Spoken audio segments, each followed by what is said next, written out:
গত বছরের নভেম্বর মাসে এক ব্যক্তিকে অপহরণ করে মুক্তিপণ চাওয়ার অভিযোগে দুবরাজপুর পঞ্চায়েত সমিতির প্রাক্তন কর্মাধ্যক্ষ মানব বাউরিকে গ্রেপ্তার করল পাড়ুই থানার পুলিশ।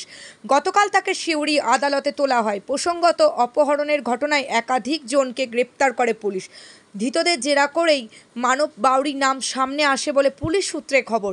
কিন্তু এই তৃণমূল নেতা গা ঢাকা দেওয়ায় পুলিশের ওয়ারেন্টে জারি হয়। শেষ পর্যন্ত পুলিশ গ্রেপ্তার করে মানবকে। মানবের স্ত্রী বর্তমানে দুবরাজপুর পঞ্চায়েত সমিতির সদস্য। সিউড়ি টাইমস, দুবরাজপুর।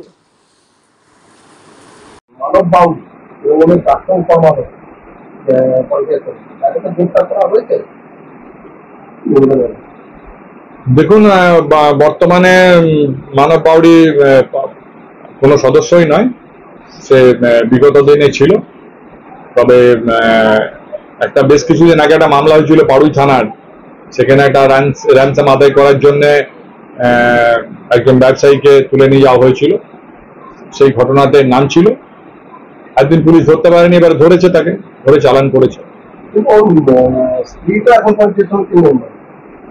হতে পারে স্ত্রী তার পঞ্চায়েত সমিতির মেম্বার, স্ত্রীর তো কোনো দোষ নেই, স্ত্রী তো কোনো আজকেসার আসামি, স্ত্রীর তো কোনো এফআইআর নাম নেই, স্ত্রীর নাম তো কোনোভাবেই আসেনি। কাজে স্ত্রী মেম্বার থাকলে থাকতেই পারে, তার বাড়ির কোনো সদস্য, কোনো মেম্বার সদস্য থাকতে পারে, রাজনৈতিক দলের সমর্থক থাকতে পারে।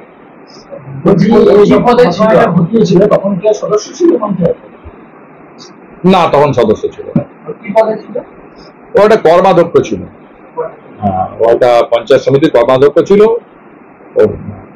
লক্ষ্মীনারায়ণপুর অঞ্চলে ওর বাড়ি। বলছে যে এই সমস্ত লোকদেরকে দিয়ে ভোট লুট করা হলে আরে বিজেপির যদি কথা বলা যায় তাহলে তো আর শেষ হবে না, রাতে কাহিনী শেষ হবে না। কাজেই সেই ব্যাপারে না বলাই ভালো। আর প্রশাসন দেখছে, একটা সমাজ থাকলে সেখানে চোর গুন্ডা বদমাশ থাকতেই পারে, সেখানে প্রশাসনের কাজ হচ্ছে সেই লোকটিকে ধরে সমাজ থেকে তাকে সরিয়ে রাখা।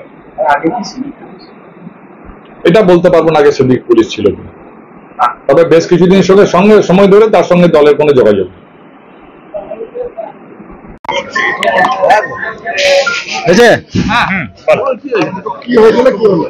এই কেসটা হচ্ছে, ঘটনা হচ্ছে 16/11/2024 ঘটনা, পাড়ুই থানার কেস। এই ঘটনাটা হচ্ছে একটা মুক্তিপণ চাওয়াকে কেন্দ্র করে ঘটনা।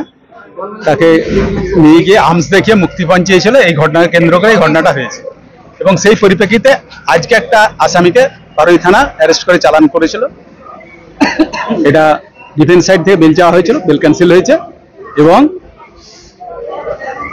কোর্ট এর বিরুদ্ধে কি অ্যালিগেশন রয়েছে তা দেখার জন্য সিডি কনফার্ম করেছে এবং সিডির জন্য 20/8/2025 ডেট রেখেছে।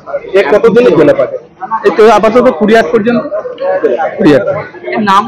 এর নাম মানব কুমার বাউরি। কি করেছিল? যেটাই করেছিল সাসপেক্টেড, মানে সেরকম কিছু এখন বলছে না, কি করেছিল সেটা দেখার জন্য সিডি কল করা হয়েছে। কি মামলা ছিল? এটা মুক্তিপণ চাওয়ার বিষয়, মানে আর্মস অ্যাক্ট দেখিয়ে মুক্তিপণ, কিডন্যাপিং। আমার নাম Muktab Hossain, APP CGM code, Suri.